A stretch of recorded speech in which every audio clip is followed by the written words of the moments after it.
Hello and welcome back to our channel. Last week I spoke about how personal transformation is the key to experience societal transformation.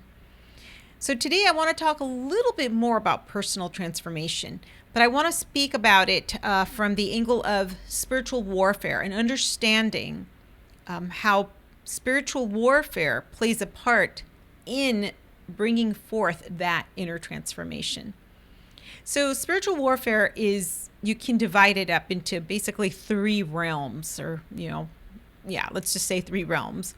At the core is the personal realm, in the sense that when we experience, a lie, because again, before I even start to talk about each little each little segment of spiritual warfare, I need us to understand that the only power that the enemy has over us now in the new covenant is the power to deceive us. And so when he deceives us, we basically take over. And once that lie is there, we give that lie feet. And through us, we go ahead and sow, a lot of negative fruit because of the seed of that lie festering in us. And so that's why spiritual warfare begins at tackling the lie in a person. And usually, there are different methodologies to it, but it's either called deliverance, inner healing. People can also go and get counseling, right? But at the core level, what we're doing is we are replacing those lies that have been implanted in us through an experience, and usually, let me just give you a quick example. You experienced something when you were young, and that led you to be really unforgiving towards a person, right? That will later on, because there's a lie in there that the enemy spoke to you because of that experience, you will begin to move out in that lie, and there will be fruit coming out of that lie through your actions and through your words and through patterns in your life. So again, we go through inner healing. That's why I talk about it a lot. Inner healing is very important, because we're going to we need to get to the root of those lies.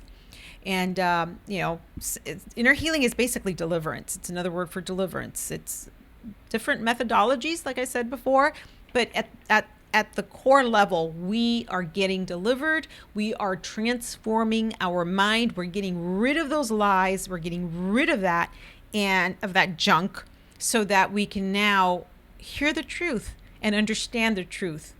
And the truth is what will set us free, right? John 8:32 says, "You will know the truth, and the truth will set you free."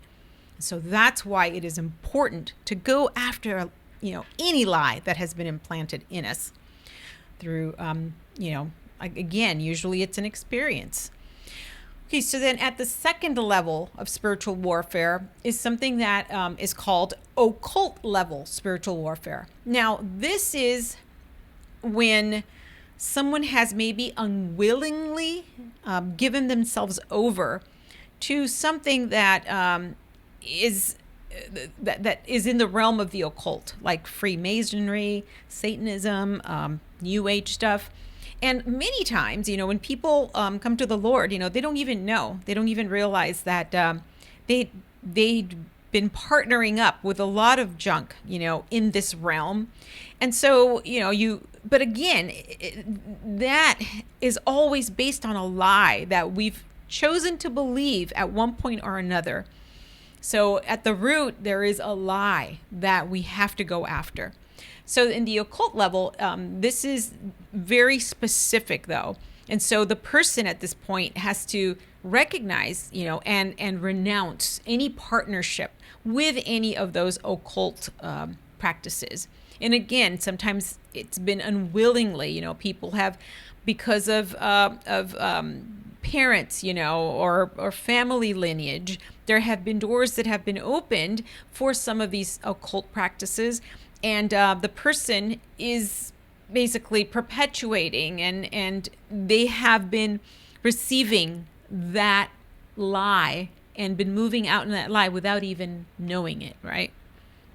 Okay, so then we have the third level spiritual warfare, and this is called strategic level spiritual warfare or cosmic level warfare. Now, this is where it gets really interesting. So at this level, we are looking at cities that are under oppression, under lies of the enemy. Entire cities, it could be people groups, it could be nations, right? And so what happens here is that because there is a concentrated amount of people who are deceived, again, it's so important to understand this. It's a concentrated amount of people who are deceived. And because of that deceit, they are practicing things. Because of that deceit, they are moving out in actions caused by that deceit. Their mindset is literally being perpetuated by that lie, by that deceit. And the more people in an area that are all agreeing with it, with that lie, with that deception, with that practice, that could be an occult practice, like Alma Longa, as I said last week, in that little city, there were a lot of people who were sacrificing to that deity. And then, so because of that, because of that deceit, the city was plagued by alcoholism. So it's almost like we're moving backwards. We're seeing it from the the cosmic level to the occult level. And then because that spirit of alcoholism, because that was rampant there, people were the agents of were the ones, the victims, let's say, the agents, the ones who were perpetuating, that deceit through their practice. So what happened, I said last week, someone was ministered to and delivered, and through personal freedom, he began to share with others, with his family and with others, and others began to experience freedom. And from there on and on until the city was literally transformed, So it's important for us to understand how it's tied in, how cosmic level warfare, if we look at it from up here, a city is being oppressed. There is a direct tie to an occult deceit, that is happening, level is an occult level deceit. And then from there, that is being perpetuated by people.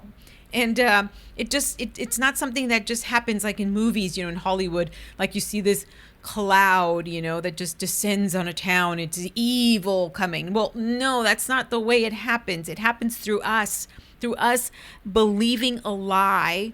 And as we believe a lie, we begin to act out on it. And then that has ugly fruit, and it has negative fruit, and it has negative impact on our society, on our cities, on our families, et cetera, et cetera. So basically today, what I did is talk about how a lie will negatively impact and how that works, right, in the spirit realm. But I don't want to leave us here. I want us to be reminded that we don't stay there, that, okay, we know how it's perpetuated because the seed of it is a lie and deceit, because the enemy, that's all he can do now. He can deceive us, and then we become the agents of deceit, and we're the ones who go about. Remember, if a city has poverty or crime, the people there are agreeing. They are, for whatever reason, and I want to say something here, because I think that sometimes, we try to define things by saying, well, yeah, systemic poverty, and I understand that. I understand that very well. But we go to the root of that. I believe that a lot of that has to do with the lies that have been perpetuated and for a long time. And so we go and we have to battle in the spirit realm against that lie. And then we tackle on all the other things that we need to do in our society to change that, right? And we begin by changing people, by transforming their thoughts, and by having them understand the lie that they've been perpetuating, that they've been caught up in. And as soon as that happens, it's going to have an effect.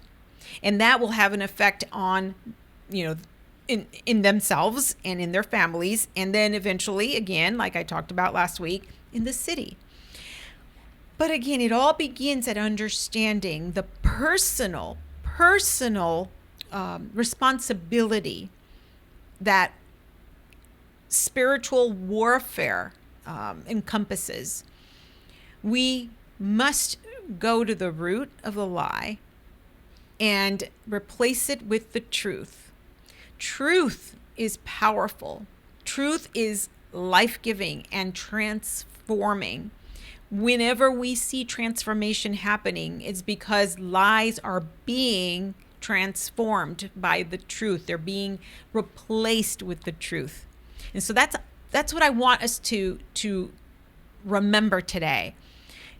Wherever we see, darkness, whenever we see just evil, let's call it evil, seemingly being powerful, we need to remember that it's all because at one point or another, there are people who are believing a lie.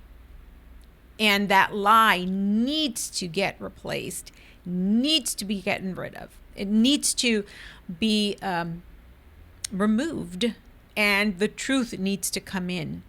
Once that truth is there, things will shift and things will look different. But until that lie until that lie isn't dealt with, it's going to be hard to see change. We're not going to see change. Again, our mindset, our hearts, those are the things that need to change first, not the other way around. So I pray that Holy Spirit would minister to us and to show us the responsibility that we have of confronting these lies as Christians, as believers, and how that is going to produce fruit. So I just pray that we spend time with the Spirit this week and allow Him to speak to us about maybe places where we have lies set up, where we have deceit. And it's okay. I mean, I was just talking to someone earlier today. It's a journey. We're always supposed to be doing this.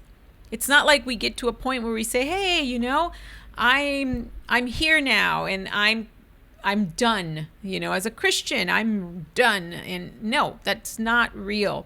We continually will be always inquiring of the Spirit so that we can go after deceit and lies, so that we can produce good fruit, so that our families and eventually our spheres of influence and our cities are transformed. So I pray you have a blessed week, and I'll see you soon.